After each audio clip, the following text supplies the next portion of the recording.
मुसलमानों, तुमको अल्लाह के रसूल की पैरवी करनी बेहतर है, यानी हर उस शख्स को जिसे अल्लाह से मिलने और रोजे क़यामत के आने की उम्मीद हो और वो अल्लाह का जिक्र कसरत से करता हो।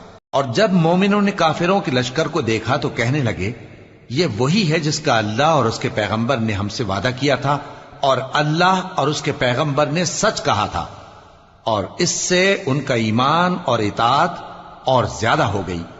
मोमिनों में कितने ही ऐसे शख्स हैं कि जो इकरार उन्होंने अल्लाह से किया था उसको सच कर दिखाया। फिर उनमें बाज ऐसे हैं जिन्होंने अपनी नजर पूरी कर दी, यानी जान दे दी, और बाज ऐसे हैं कि इंतजार कर रहे हैं और उन्होंने अपने कौल को जरा भी नहीं बदला, ताकि अल्लाह सच्चों को उनकी सच्चाई का बदला दे और मुनाफिकों को चाहे तो अजाब दे या उन पर मेहरबानी फरमाए। बेशक अल्लाह बख्शने वाला है, मेहरबान है।